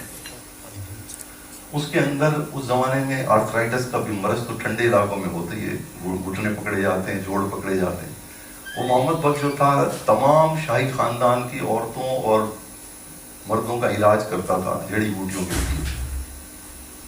اس آدمی نے لکھا ہے کہ Royal college of surgeon Royal college جو اسکاٹ لینڈ کا رائل کالج جو سرجن تھا، چیف سرجن، وہ محمد بخش سے میڈیسن پڑھنے آیا کرتا. ہم کہاں پہنچ گئے؟ اعزت للکافرین، روکا گیا ہے. کفر کے اوپر علم کے دروازے بند کر دیے اللہ تعالیٰ نے. میں رات ہی مثال دے رہا تھا، الیکٹریسٹی آج کی بات ہے، کون سا کمال کر دیا. 1500 سال پہلے حضرت عیسیٰ علیہ السلام سے بجلی دریافت ہوئی ہے، اور وہ جن قوموں نے بجلی بنائی تھی وہ بجلی آپ کو ساری چیزیں چلتی تھیں، لیکن آپ کو تار لگائے تو آپ کو کرنٹ نہیں لگتا تھا. کیوں نہیں لگتا تھا؟ کیونکہ وہ سمجھتے تھے کہ یہ اللہ نے چیزیں ہمارے لیے پیدا کی ہیں، ہم ان چیزوں کو اس حد تک استعمال کریں کہ انسانیت کو نقصان نہ پہنچائے ہماری پروڈکٹ. یہ آج جو بجلی ہے، یہ ان بے وقوفوں نے اپنا مقصد حاصل کرنے کے لیے اس کا پریشر بڑھا دیا. 220 وولٹ تک لے گئے، پریشر بڑھایا، کچھ بھی نہیں کیا. کیونکہ انہوں نے انسان کی محتاجی ختم کرنی تھی، بڑی موٹرز چلانی تھی، اس کے لیے یہ 12 وولٹ تو کام نہیں کرنا تھا. کہاں پہنچ گیا مسلمان؟ ہر چیز میں حیرت، آنکھیں کھلی ہوئی ہماری بغیر سوچے سمجھے. کمپیوٹر کو نئی چیز ہے. حضرت عیسیٰ علیہ السلام سے 500 سال پہلے کمپیوٹر ایجاد ہوا تھا. میں نے اس کی تصویر دیکھی ہے. آج کے آئی ٹی ایکسپرٹ بھی اس کو ابھی تک سمجھ ہی نہیں سکے کہ پوری کائنات کی انفارمیشن اس میکینیکل کمپیوٹر کے اندر موجود ہے. والذین من قبلکم کانوا اشد منکم قوۃ واکثر اموالا واولادا. آرکیٹیکچر کا نمونہ دیکھنا اور سمود کے غار جا کے دیکھ لیں. ایک سوراخ کر کے گھستے تھے پہاڑ کے اندر، پورا شہر کاٹ کے آباد کر دیتے تھے. ابھی بھی وہ شہر آباد ہے. کتنے زلزلے گزرے، شہر کو کوئی نقصان نہیں. ایسی ٹیکنالوجی تھی. اہرام مصر، آج تک اس ٹیکنالوجی کو لوگ سمجھ ہی نہیں سکتے. ویسی ٹیکنالوجی ہے کہ اس کے جو اینگلز ہیں، وہ اینگلز کے اندر یہ کمال ہے کہ اس اینگلز کے کوئی بھی آدمی اپنا مکان اس اینگل کے اوپر چاروں دیواریں بنا لے، اس کے اندر جو چیز بھی رکھے گا 100 سال تک خراب نہیں ہوگی. میرے ایک شاگرد نے تجربہ کیا تھا، میں بتا رہا تھا ساتھیوں سے. انہوں نے گتے کا وہ اسی کے اینگلز کاٹ کے گتے کا انہوں نے وہ احرام بنایا، اور کچا دودھ سخت گرمی کے موسم میں 3 دن تک انہوں نے اس کے نیچے رکھا، دودھ نہیں پھٹا.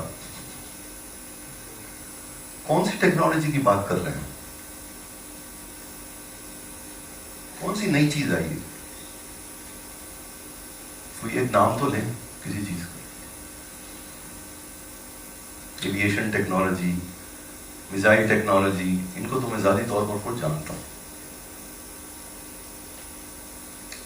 صرف زبانی چربا ہے. پرانی ٹیکنالوجی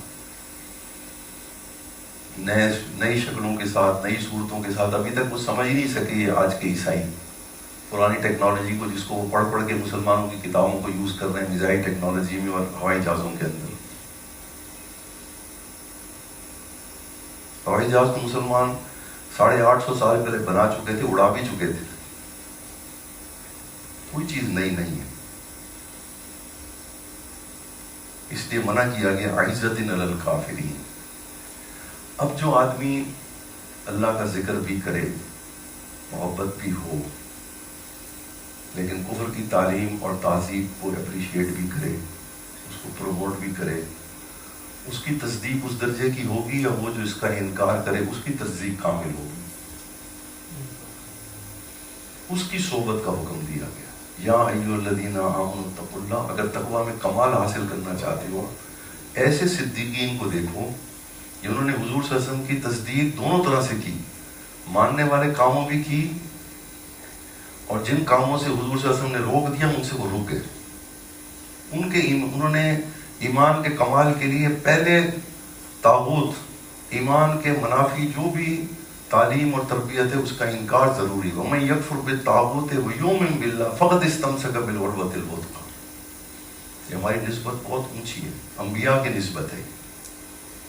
ایسے نہیں حضرت مجدد صاحب رحمۃ اللہ نے لکھا, کیونکہ یہ بخشش تو صرف کلمے سے ہو جائے گی. بخشش تو کلمے سے ہو جائے گی کہ نہیں. من قال لا الہ الا اللہ دخل الجنہ, اس کے لیے ہمیشہ کی جہنم نہیں ہے. یہ سب سے بڑا انعام ہے صرف کلمے کے اوپر خاتمے کا, اگرچہ وہ کوئی عمل نہ کرے. اس سے اونچا درجہ ہے ولایت کا کہ جو آدمی صرف گناہوں سے بچتا ہے, یہ اس سے اونچے درجے کی ولایت. یہ بھی بہت اونچی ولایت ہے کہ جو آدمی ایسے ولی کی صحبت میں رہے گا وہ گناہوں سے بچے گا اور پاکیزگی اختیار کرے گا. لیکن یہ کفر کی تعلیم شاید اس زمانے کے اندر پہلے نہیں تھی مسلمانوں. 1300 سال تک مسلمان اس سے بچے ہوئے تھے.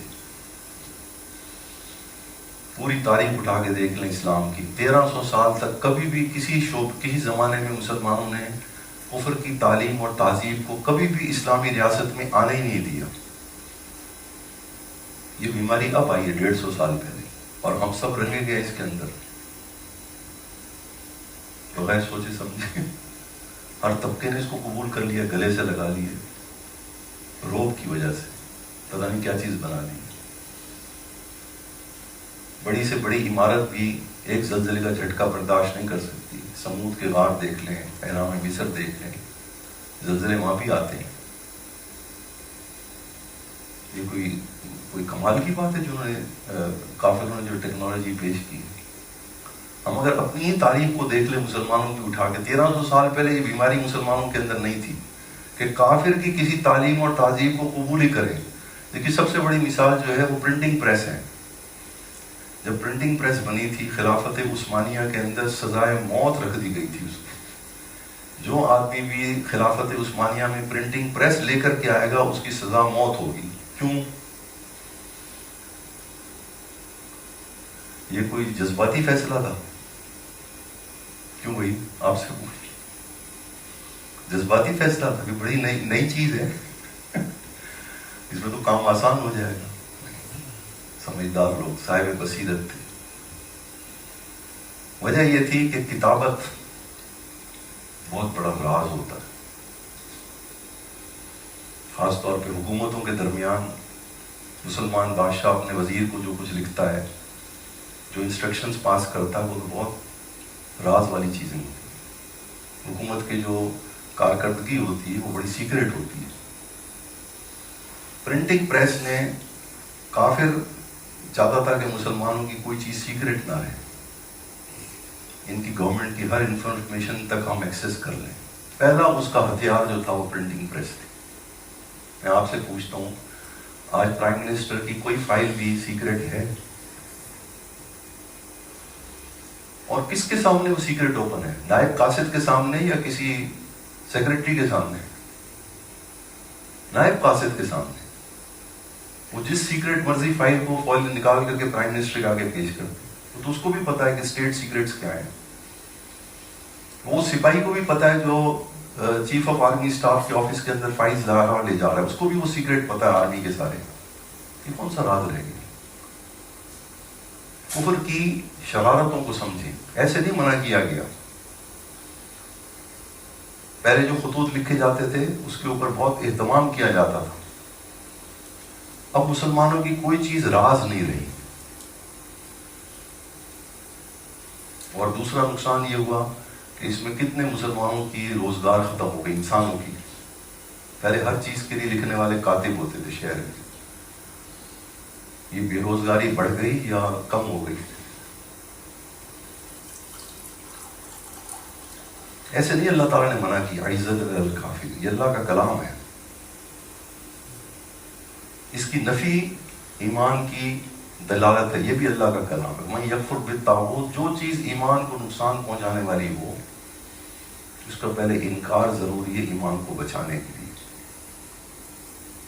اسی وجہ سے نسبتوں کے اندر وہ کمال نہیں رہا، کیونکہ جب نور نبوت کے ساتھ کفر کی ظلمت بھی دل و دماغ کے اندر ہوگی تو نسبتوں کے اندر وہ نور نہیں رہے گا. یاد رکھیے حضرت مجدد صاحب رحمۃ اللہ علیہ کا سب سے بڑا کارنامہ یہی ہے. آپ نے امت کو دوبارہ سے اس دین کے اوپر کی طرف متوجہ کیا جو حضور صلی اللہ علیہ وسلم کے اوپر اترا تھا اسی اصلی شکل میں، اور اس آیت کو بطور سبق کے داخل کیا اپنے سلوک میں. اس کے بغیر واحی کی عروج سمجھ میں نہیں آ سکتا. اللہ تعالیٰ کی بات اس آیت کے بغیر سمجھ میں نہیں آ سکتی. اللہ تعالیٰ چاہتے کیا ہیں اہل ایمان سے. تو حضرت نے اس سبق کو باقاعدہ شامل کیا اپنے سلوک میں کہ بھئی مسلمانوں کو چاہیے، کیونکہ یہ وہ دور تھا حضرت مجدد صاحب رحمۃ اللہ علیہ کا جب یہ عقل کا فتنہ شروع ہو رہا تھا کہ بھئی عقل کافی ہے انسان کی رہنمائی کے لیے. یہ اللہ کا جو کلام ہے، دین جو ہے، یہ عبادت کے لیے کافی ہے. باقی آپ نے جو کچھ ریسرچ کرنی ہے نا وہ عقل سے کریں، اور جو چیز آپ کو صحیح لگے اس کو قبول کر لیں، جو چیز غلط لگے اس کو رد کر دیں. عقل کافی ہے انسان کی رہنمائی کے لیے. تو اس وقت مجدد کہتے ہیں ایسے شخص کو جو حضور صلی اللہ علیہ وسلم کے علم اور عمل کو اسی کوالٹی کے ساتھ دوبارہ سے ریوائیو کرے جیسے حضور صلی اللہ علیہ وسلم کے اوپر زمانے میں وہ تھا، اسی طرح اس کو تازہ کرے لوگوں کے دلوں میں، ان کو احساس دلائے کہ ہمارے پاس بہت قیمتی چیز ہے، ہمیں کسی چیز کی ضرورت نہیں، سب چیزیں ہمارے لیے. ایران فتح کرنے کا ارادہ کیا، حضرت عمر رضی اللہ عنہ مشورہ ہو گیا، غائب ہو گئے مدینہ منورہ سے. ایک ہفتے کے بعد نظر آئے، سب صحابہ پریشان، پتہ نہیں آپ کو کسی نے شہید کر دیا، کوئی بغیر کسی کو بتائے چلے گئے. واپس آئے تو صحابہ بڑے خوش ہوئے، پوچھا حضرت آپ کہاں تھے؟ فرمایا کوئی کہیں نہیں گیا تھا، اور جب ہم نے طے کر لیا کہ ایران کے اوپر حملہ کرنا ہے پھر میں ایران کی سرحد کی طرف چل پڑا. جا کے پھر رستے میں ریگستان آیا، میں نے کھڑے ہو کے اس سے خطاب کیا، بھائی میں ایک لشکر بھیج رہا ہوں، تم کیا خدمت کرو گے میرے لشکر کی؟ میں نے ریگستان سے کمٹمنٹ لی ہے اپنے لشکر کے لیے. پھر میں آگے گیا، پہاڑ شروع ہو گئے. میں نے ان سے پوچھا کہ یہ تم پہاڑ میں ایک لشکر بھیج رہا ہوں ایران کی طرف، تم میرے لشکر کی کیا خدمت کرو گے؟ ان سے میں کمٹمنٹ لے کے آیا ہوں. یہ اس کو کہتے ہیں خلیفہ. یہ اتھارٹی آپ کے پاس بھی ہے، میرے پاس بھی. اس زمانے کے لیے نہیں تھی، صحابہ نبی تو نہیں تھے. یہ ہے سلوک مجددیہ. ہم نے اس دور کے اندر حضور صلی اللہ علیہ وسلم کے دین کو اپنے باطن میں اس طریقے سے پہچاننا اور اس پر عمل کرنا ہے جیسے وہ اترا تھا، اور اس کے لیے یہ ایک آیت کافی ہے. اور ختم نبوت کے تمام اعمال اس ایک آیت کے اندر ہے، باقی اس کی سب تفصیل ہے. اس کے بعد سرٹیفیکیشن کیا ملے گی؟ جو آدمی یہ کام کر لے اپنی زندگی میں اس کو اللہ تعالیٰ ایک سرٹیفکیٹ دے رہے ہیں، اس کو اللہ تعالیٰ مولوی کا لقب دے رہے ہیں. ایک مولوی کا لقب وہ ہے جو مدارس والے دیتے ہیں، اور ایک مولوی وہ ہے جس کو اللہ تعالیٰ کہتے ہیں یہ اصل مولوی ہے تمہارا. مولوی کہتے ہیں کس کو؟ تمہارا سب سے زیادہ خیر خواہ. یعنی میرا مولوی کی نسبت تو ہے اب میری طرف یا کی نسبت کہ میرا سب سے زیادہ بھلا سوچنے والا، میرا سب سے زیادہ خیر خواہ آدمی جو ہے نا اس کو مولوی کہتے ہیں.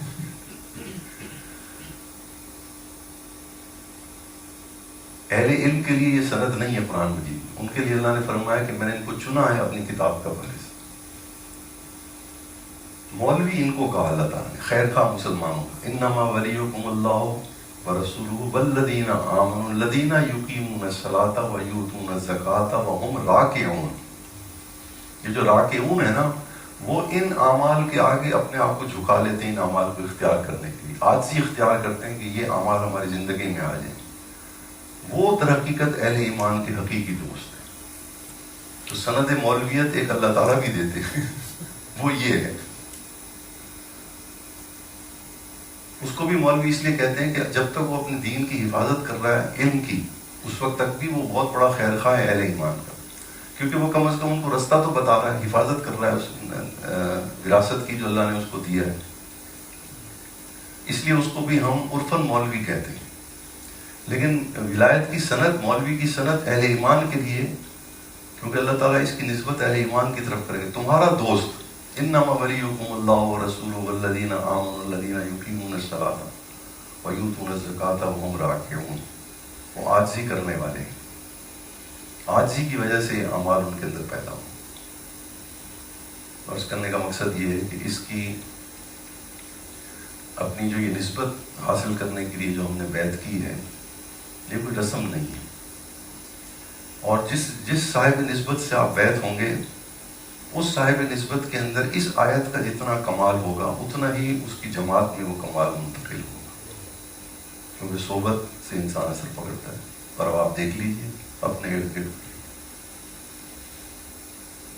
جو عالم کفر کی تعلیم اور تہذیب کی کو ایکسیپٹ کر رہا ہے زمانے کے اعتبار سے، اس کے شاگردوں کے اندر بھی ایمان کی اسی درجے کمزوری ہے.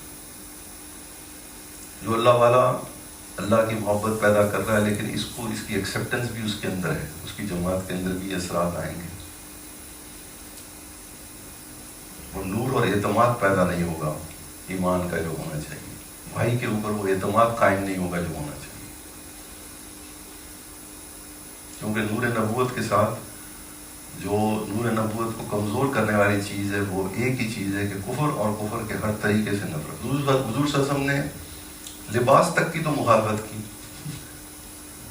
ٹیکنالوجی تو بہت دور کی بات رہ گئی.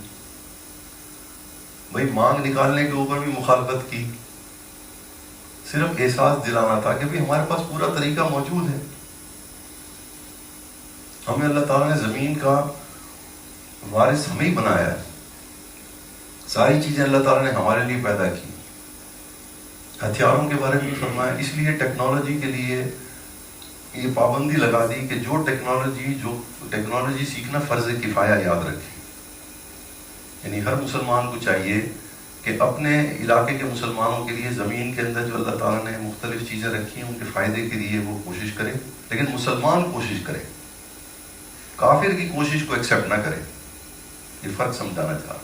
اس لیے اس کو فرض کفایہ لکھا ہے. اس فرض کفایہ کو ہم نے یہ سمجھا کہ بھئی جو بھی موجودہ دور کی ٹیکنالوجی ہے اس کو حاصل کرنا فرض کفایہ ہے.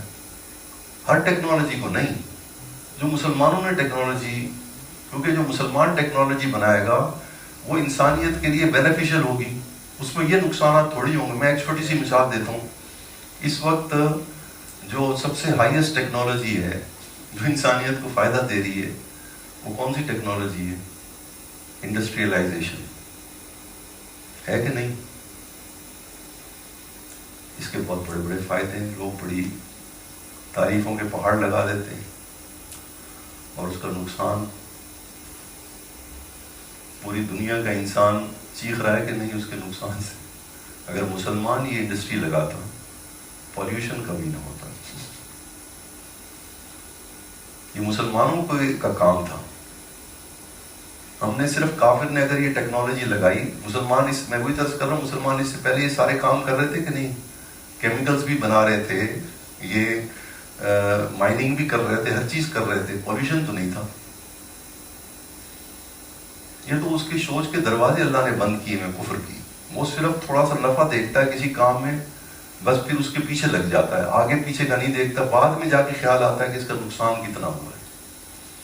اس وقت پوری دنیا کے انسان اس زہر کو پھانک رہے ہیں کہ نہیں، پولیوشن کے زہر کا. کس کی وجہ سے؟ اس نئی ٹیکنالوجی کی وجہ سے.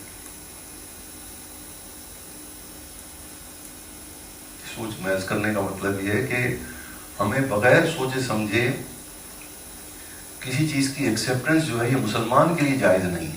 ہاں وہ ٹیکنالوجی جو مسلمانوں کے پاس بالکل نہ ہو، ان کے اسباب بھی نہ ہوں، وہ جا کر کے کسی کافر سے سیکھ کر کے آنا، پھر اس کے اندر سے جو انسانیت کے نقصان دینے والی چیزیں اس کو دور کر کے پھر اس ٹیکنالوجی کو مسلمانوں کے سامنے پیش کرنا، یہ اصل میں ہمارا کام ہے. اس کی اجازت ہے.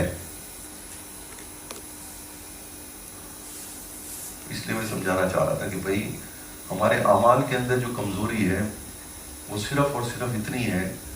آخری بات وہ ہے تصدیق کی کمزوری۔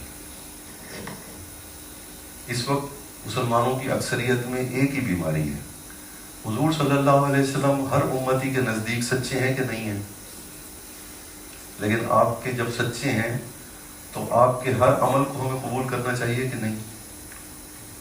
تو ہم کیوں نہیں کر رہے؟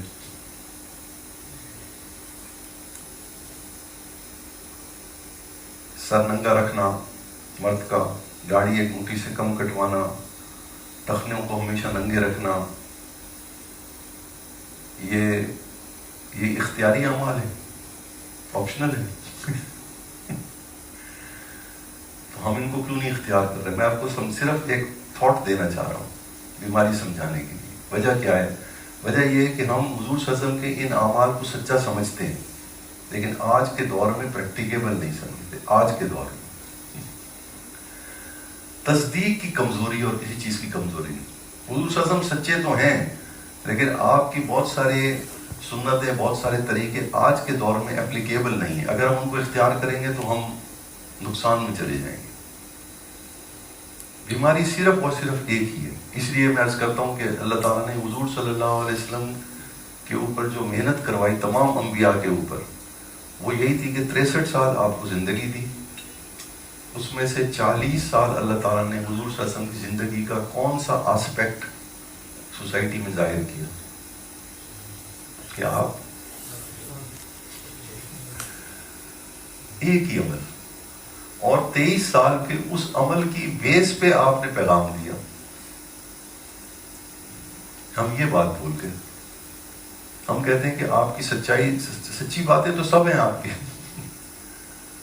لیکن آپ کی بہت ساری باتیں جو ہیں وہ آج کے دور میں اپلیکیبل نہیں ہیں۔ علم کے درجے میں تو وہ سچی ہے۔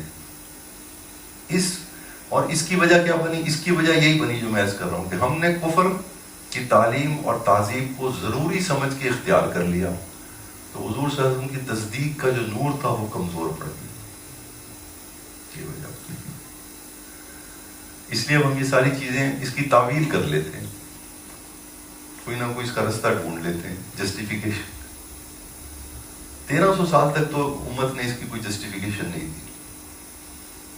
یہ سارا زوال امت کے اندر پچھلے 150-200 سال کے اندر آیا۔ میں کل بھی واقعہ سنا رہا تھا، ہمارے ایک ایئرپورٹ مینیجر تھے، وہ کہنے کہ میرے والد صاحب یونیورسٹی میں پہلی دفعہ پڑھنے گئے، وہ غالباً واپس آئے تو ایک تو انہوں نے جینس پہنی ہوئی تھی، ایک ان کا سر ننگا تھا، داڑھی تو تھی ان کی۔ تو میرے دادا نے ان کو دیکھتے ہی گھر سے نکال دیا، صرف ننگے سے ہونے کی وجہ، تو کافر ہو گیا۔ مسلمانوں کا ایمان ابھی 40-50 سال پہلے تک اتنا تھا کہ وہ ایک عمل کی کمزوری کو بھی برداشت نہیں کرتے تھے، کیونکہ یہ طریقہ حضور صلی اللہ علیہ وسلم کا 1300 سال تک تو امت نے اختیار کیے رکھا۔ اس وقت تو یہ مسئلہ نہیں تھا امت کو یہ بات سمجھنے کے اندر کہ جب سے کفر کا غلبہ ہوا، وہ کفر کی تہذیب اور تعلیم کا، اور انڈونیشیا سے لے کے الجزائر تک کوئی مسلمان اس فتنے سے بچا ہوا نہیں ہے، کوئی ملک مسلمان۔ اس ایک بیماری نے حضور صلی اللہ علیہ وسلم کی نبوت کے نور کو کمزور کر دی۔ اسی حساب سے پھر ہمارے اعمال کے اندر بھی وہ پختگی نہیں ہے، اسی وجہ سے صحبت کے وہ اثرات بھی ظاہر نہیں ہو رہے۔ تو اس لیے اس دور میں مجددی سلوک جو ہے، یہی امت کے لیے اس وقت سرمایہ ہے نجات کا۔ یعنی اگر ہم اسی اسپرٹ کے ساتھ اس تعلیم کو سمجھیں گے، اللہ تعالیٰ نے ہمیں کیا تعلیم دی اور اس سے ہمیں کیا ملنے والا ہے اس دور کے اندر۔ میں ایک بہت بڑے عالم ہے، نام میں نہیں لوں گا، ابھی سال ہو گیا ان کا، پاکستان کے نہیں بین الاقوامی طور پر بڑے اونچے درجے کے عالم تھے، بڑے اللہ والے بھی تھے۔ ان کا خواب ہمارے مولانا سعید صاحب رحمۃ اللہ علیہ فوت ہو گئے، حضرت کے خلیفہ تھے، انہوں نے سنایا وہ خواب، انہوں نے حضرت مولانا سعید صاحب کو خود سنایا۔ وہ بڑے فکر مند رہتے تھے مسلمانوں کے حالات کے حوالے سے۔ پرانی بات ہے، ابھی پارٹیشن کے بعد کی ہے، لیکن مطلب بین الاقوامی شہرت یافتہ عالم اور اللہ والے تھے۔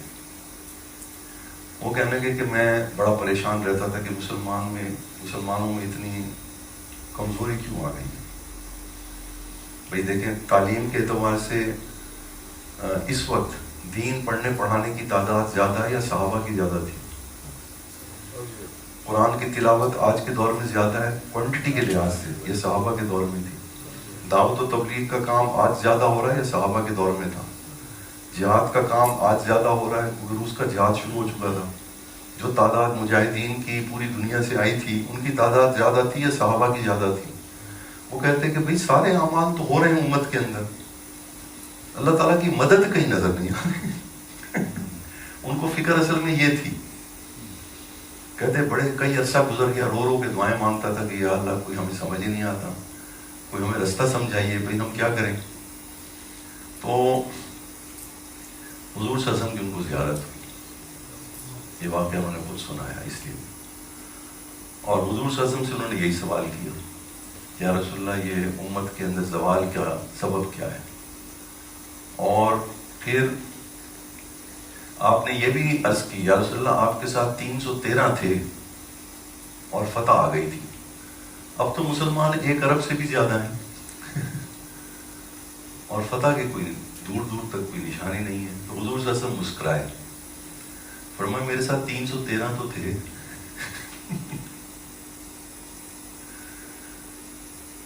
وہ بات سمجھ گئے کہ یا رسول اللہ ان 1 ارب مسلمانوں میں 313 بھی مسلمان نہیں ہیں. فرمایا نہیں. فرمایا کتنے ہیں؟ فرمایا 23 یا 24. کون مسلمان؟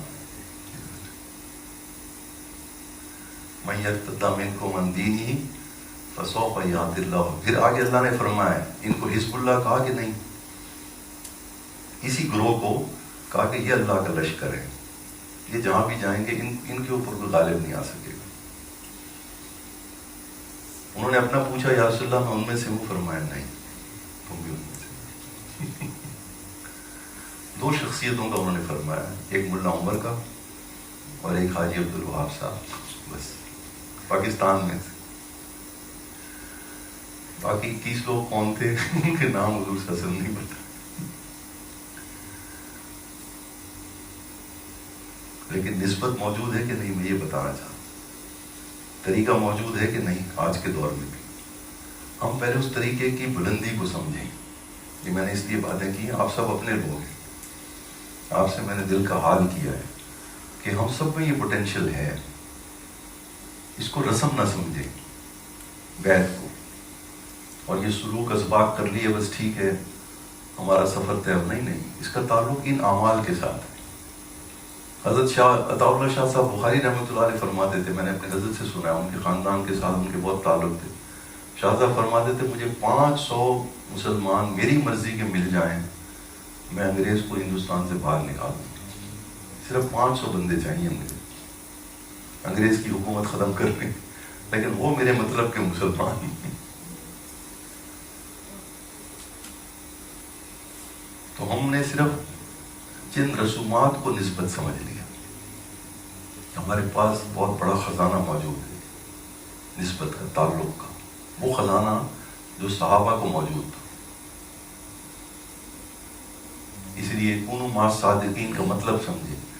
اس ولی کی صحبت آپ کو کمال تک پہنچائے گی جس کا صدق کامل ہوگا، اور صدق کامل ہونے کے لیے کفر کی تعظیم اور اس کا انکار بہت ضروری ہے اس آیت کے تحت. اور وَمَن يَكْفُرْ بِالطَّاغُوتِ وَيُؤْمِن بِاللَّهِ، جب تک وہ نہیں ہوگی اس وقت تک نسبت کامل نہیں ہوگی. اگرچہ بخشش تو کلمے سے ہی ہو جائے گی، بخشش تو ایک عمل سے ہی ہو جائے گی، اس کی فکر ہمیں نہیں کرنی چاہیے. لیکن جب ہم کوئی کام کر رہے ہیں تو اس کام کو پہلے سمجھیں کہ ہمیں اللہ تعالیٰ نے کس بلند کام کے لیے بغیر سوچے سمجھے اللہ نے ہمیں یہاں پہنچا دیا. ہم نے کوئی ریسرچ کی تھی کہ ہم کون سا سلسلہ جوائن کریں، کس سے بیعت کریں، کہاں جائیں؟ ذرا غور کیجیے اپنی نسبتوں کو تو آپ کو لگے گا کہ اللہ تعالیٰ کا فضل ہے یہ کہ اللہ نے آپ کو ایسی نسبت سے جوڑ دیا. کہ اس لیے میں حضرت سے عرض کیا کرتا ہوں، میں چونکہ فقیر کا سفر ہوتا ہے تقریباً سارے پاکستان میں حضرت سے عرض کرتا ہوں، میں کہتا ہوں حضرت آپ جو یہ مخالفت کرتے ہیں تعلیم کی، انگریزی تعلیم کی، یہ پاکستان میں یہ آواز کہیں سے بھی نہیں آتی، نہ کسی مدرسے سے آتی ہے نہ کسی خانقاہ سے آتی ہے. کوئی آواز نہیں اٹھاتا اس کے خلاف. یہ صرف حضرت نہیں فرماتے، مولانا قاسم نانوتوی رحمۃ اللہ علیہ سے یہ آواز شروع ہوئی تھی جب پہلا کالج قائم ہوا تھا علی گڑھ کے اندر، حضرت نے پہلی آواز اٹھائی تھی اس کی، لیکن ہم اعظم کو بھول گئے. ان کو اندازہ ہو گیا تھا کہ یہ بہت بڑا فتنہ اس وقت ہندوستان کے اندر انگریز نے اس کو جنم دیا ہے، اور مسلمان جوک در جوک اس کو سائنس اور ٹیکنالوجی کے نام پر حاصل کر رہے ہیں. حالانکہ سائنس اور ٹیکنالوجی تو مسلمانوں کے پاس پہلے بھی تھی، اور اس سے زیادہ اعلیٰ در میں بات لمبی ہوتی. مارٹن لنکس ایک مسلمان بزرگ گزرے، ابو بکر سراج الدین ان کا نام تھا. برٹش میوزیم کی لائبریری کے اندر وہ لائبریرین تھے، اور وہ مسلمانوں کی کتاب پڑھ کے مسلمان ہوئے تھے. وہ فارغ رہتے تھے، پڑھتے رہتے تھے. انہوں نے کتاب لکھی، پاکستان میں بین ہو گئی تھی، حضرت کے پاس آئی تھی وہ نسخہ. پھر وہ حضرت نے کسی کو دی تو وہ پتہ نہیں چلا کس کو دی جاتی. اس میں انہوں نے مسلمانوں کی کتاب سے پچھلے 1300 سال میں مسلمانوں نے سائنس اور ٹیکنالوجی کے اندر جو کمال حاصل کیا ہے مختلف علاقوں کے مسلمانوں نے، وہ ساری کتابیں انگریز نے برٹش میوزیم کی لائبریری میں رکھی ہوئی تھیں. مختلف علاقوں میں جہاں جہاں انہوں نے فتوحات کی، کالونیز بنائی، مسلمانوں کی کتابیں لے گئے. انہوں نے اس کتاب میں یہ لکھا تھا کہ اس دور کی جتنی بھی ٹیکنالوجی ہے بشمول ایٹامک تھیوری، یہ سب کی سب مسلمانوں کی ہے، ایک بھی کافر کی ریسرچ نہیں. انہوں نے پیجز کے ساتھ، ریفرنسز کے ساتھ، اس نے کہا آئنسٹائن نے فلاں کتاب سے یہ چرائی ہے، تھیوری آف ریلیٹیوٹی. کوئی کافر نہیں سمجھ سکتا مسلمانوں کی ٹیکنالوجی. انہوں نے لکھا 16,000 انوینشنز تو وہ لکھ چکے تھے اس کتاب میں. اس میں سے انہوں نے کہا کہ صرف 8,000 وہ ٹیکنالوجی اور سائنس کے اندر 8,000 انوینشنز وہ ہیں جو اس وقت کفر کی دنیا میں ظاہر ہوئی ہیں، وہ بھی نامکمل. وہ اتنے مشکل پیچیدہ مسلمانوں نے کہ ان کو ان کی لینگویج ہی وہ نہیں سمجھ، جو تھوڑا بہت ان کو سمجھ آتی ہے اس کے اوپر تھوڑا غور کرتے ہیں تو آگے کوئی نہ کوئی چیز بنا لیتے ہیں. پھر اس کا نقصان بھی ہوتا ہے، جیسے میں نے کہا انڈسٹریز کا نقصان ہو رہا ہے کہ نہیں، پالیوشن کا.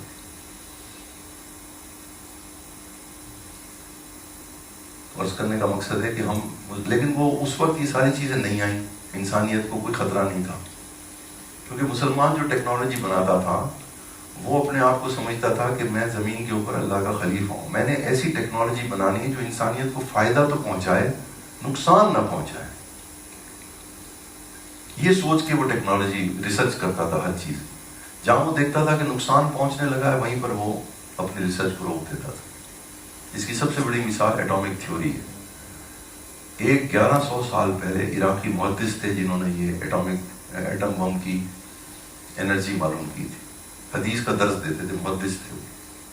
انہوں نے غور کیا کہ اللہ نے آخر ہر چیز کو بیکار تو پیدا نہیں کیا. انہوں نے پھر وہ ایٹم کے اوپر ریسرچ کی اور اس کی ساری انرجی انہوں نے لکھی کہ اللہ نے چھوٹے سے ذرے کے اندر کتنی انرجی رکھی ہے، اور وہ اس اسٹیج تک پہنچ گئے تھے کہ وہ اس سے آگے ہتھیار بنا سکتے تھے. اس کی فیوژن وغیرہ ہر چیز تک پہنچ، ساری ان کی بکس میں موجود ہے. آئنسٹائن نے وہیں سے چرائی تھی. حضرت انور شاہ کشمیری رحمۃ اللہ علیہ نے یہی بات علامہ اقبال کو کہی تھی کہ آپ کیسے کیوں روب میں آ رہے ہیں انگریز کی تعلیم کی، ان کی ٹیکنالوجی کو دیکھ کے روب میں آ رہے ہیں. وہ عراقی محدث نے یہاں آنے کے بعد اپنی ریسرچ کو بند کر دیا. کیوں؟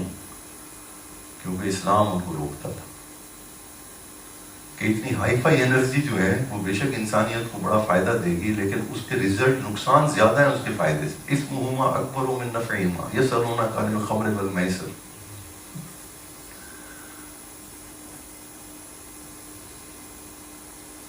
یہ ہے ہماری نسبت، اور یہ نسبت اسی درجے تک کمال کو پہنچا سکتی ہے جیسے صحابہ پہنچے تھے. اور اس نسبت والے کے لیے کوئی غلبہ نہیں، کوئی مغلوب نہیں، کیونکہ اگلی آیت میں، تیسری آیت میں اللہ نے یہ فرمایا کہ یہ اللہ کا گروہ ہے، اور اللہ کا گروہ جو ہے وہ ہمیشہ غالب آ کے رہتا ہے. وآخر دعوانا الحمدللہ رب العالمین. چند منٹ کے لیے مراقب میں خیال کریں کہ اللہ تعالیٰ کی رحمت ہمارے پورے وجود پر برس رہی ہے، اور یہ ہر وقت برستی رہتی. اور نیت یہ کریں کہ اس رحمت کے برسنے سے میرے دل و دماغ میں ایمان کو نقصان پہنچانے والی جو بھی چیزیں موجود ہیں، کوئی شک اور شبہ ایمان کو کمزور کرنے والا وہ میرے دل و دماغ سے اللہ تعالیٰ نکال دے اور مجھے خالص ایمان نصیب فرمائے۔ اپنے باطن کے تزکیے کی نیت سے اس رحمت کو اپنے اوپر برستا ہوا محسوس فرمائے۔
الحمدللہ رب العالمین والصلاة والسلام علی اشرف الانبیاء والمرسلین سیدنا و مولانا محمد وعلی آلہ واصحابہ اجمعین۔ اللہم یا رب بجاہ نبیک المصطفیٰ ورسولک المرتضی طاہر قلوبنا من کل وصف یباعدنا عن مشاہدتک ومحبتک وامتنا على السنة والجماعة والشوق إلى لقائك يا ذا الجلال والإكرام۔ اللهم أعنا على ذكرك وشكرك وحسن عبادتك واجعل وساوس قلوبنا خشيتك وذكرك واجعل همتنا وهوانا فيما تحب وترضى۔ یا اللہ، یہ اس امت کے بہترین گروہ کے افراد میں سے یہاں موجود ہیں اور سب اس نسبت کے حاصل کرنے کی کوشش میں ہیں۔ ہم سب کو اس نسبت کا کمال اسی زندگی میں عطا فرما دیجیے۔ یا اللہ، اس کا حصول بھی آسان فرما دیجیے اور اس پہ استقامت اور ہمیشگی بھی نصیب فرمائے، اور اسی پر ہمارا خاتمہ فرمائے۔ جو شخص آپ کے دین کی خدمت کر رہا ہے دنیا کے کسی کونے میں کسی بھی انداز سے ان کی خدمات کو قبول فرماتے ہیں۔ ظاہری بات نہیں، فتوحات کے دروازے ان پر کھلے رکھیے، ان کو مزید توفیق سے نوازیے، اور ان کی دعاؤں میں ہمیں شامل رکھیے، ہماری دعاؤں میں ان کو شامل رکھیے۔ اور یا اللہ جو مسلمانوں کو اپنا مقام اور منصب پہچاننے کی توفیق نصیب فرمائے۔ آپ نے تو ہمیں انسانیت کی سرداری اور قیادت کے لائق اس امت میں پیدا کیا ہے، ہم تو خود یا اللہ غیروں کے غلام بن کے رہ گئے، اور اس سیادت اور قیادت کے لیے نبی کی تعلیم اور نبی کے طریقے کو اختیار کرنا بہت ضروری تھا۔ ہم نے غیروں کے تعلیم اور تربیت کو یا اللہ اپنے سینے سے لگا لیا، ہمیں معافی عطا فرمائیے۔ پھر سے اس دور کے مسلمانوں کو عروج نصیب فرمائیے، حضور صلی اللہ علیہ وسلم کے ساتھ پھر سے وہی وابستگی نصیب فرمائیے، علمی اور عملی، جس کی بدولت اس دور کے مسلمان پھر سے اسی مقام کو حاصل کر سکیں اور پوری دنیا کی قیادت اور سیادت کے لائق بنا لیے جائیں۔ کفار ان کے اعمال اور انصار جن کی قسمت میں ہدایت ہے ان کو ہدایت عطا فرما دیجیے، اور جن کی قسمت میں ہدایت نہیں ہے ان کے فتنے سے مسلمانوں کی حفاظت فرمائیے۔ غزہ کے مسلمانوں کو فتح مبین نصیب فرمائیے، اور دشمن کو مغلوب اور مفتوح فرمائیے، اور روح القدس سے ان کی مدد فرمائیے، اور عرب کے حکمرانوں کو خصوصی طور پر اپنی شرعی اور اخلاقی ذمہ داری پوری کرنے کی توفیق عطا فرمائیے۔ اللہم لا تفرق جمعنا هذا الا بذنب مغفور وسعی مشکور وتجارت لن تبور یا عزیز یا غفور یا عالم ما فی الصدور سبحان ربک رب العزة عما یصفون وسلام علی المرسلین والحمد للہ رب العالمین وصلی اللہ تعالی علی خیر خلقہ سیدنا